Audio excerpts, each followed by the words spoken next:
tous et bienvenue dans le Live TV Finance, une heure d'actualité financière et d'actualité des entreprises vous attend en direct sur TV Finance. Nous sommes le vendredi 20 septembre et tout de suite on jette un œil sur le programme de cette matinale. La Medtech au programme ce matin avec la venue du fondateur de Vigirupture, Maurice Bellet. On parlera d'un sujet d'actualité, la pénurie de certains médicaments et les solutions technologiques mises en place pour y remédier. Puis Antoine Quezada, trader formateur et coach, commentera avec nous l'évolution du CAC juste après l'ouverture du cours à 9h. La synthèse hebdomadaire d'Éric Galliègue qui nous rappelle les temps forts de la semaine et étudie leur impact sur le portefeuille d'investissement. Et en fin d'émission, l'analyse de Christian Parizeau, économiste chez Aurel BGC.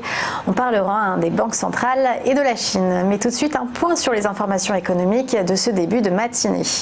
En ce jour de grève internationale de la jeunesse, les GAFA s'engagent aussi pour le climat.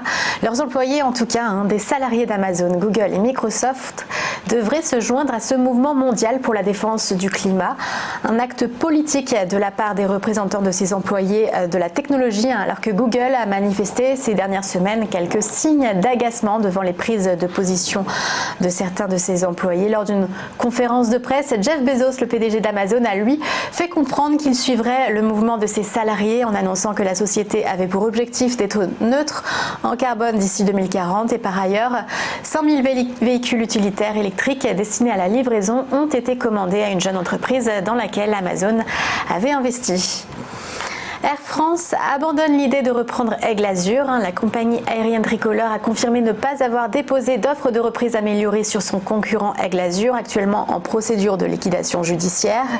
La première offre qu'avait lancée Air France avait suscité la défiance des investisseurs. Le cours de l'action de la compagnie avait perdu alors près de 10% à la bourse de Paris. Et hier dans la soirée, on a appris que c'était la compagnie XL Airways, également française, qui arrêtait la vente de ses billets en raison de difficultés financières.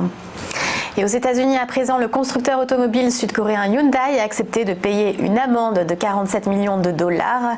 La cause, avoir apporté aux États-Unis des moteurs diesel ne répondant pas aux normes d'émissions polluantes américaines.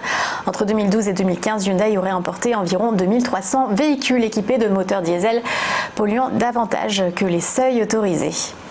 Et la prochaine grande entrée en bourse pourrait être celle de Airbnb. Elle a été annoncée hier, alors que les analystes estiment que l'entreprise pourrait être valorisée un petit peu plus de 30 milliards de dollars. Airbnb n'a jamais dévoilé son résultat net, mais a déjà indiqué que son bénéfice avant intérêts, impôts et amortissements était positif pour 2017 et 2018.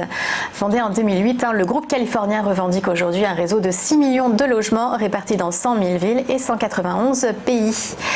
Du côté des marchés financiers, le CAC 40 a fini hier à 5 659 points, à quelques encablures seulement de son pic annuel à 5 672, une hausse de 0,68% au lendemain des annonces de la Fed.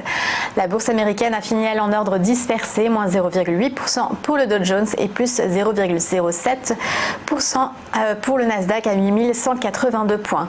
Le pétrole redescend lui progressivement vers son niveau de fin de semaine dernière avant les attaques en Arabie Saoudite. Le Brent s'échange aujourd'hui à 64 $ le baril. À suivre aujourd'hui tout spécialement la confiance des consommateurs en zone euro et on se retrouve tout de suite pour l'interview du jour.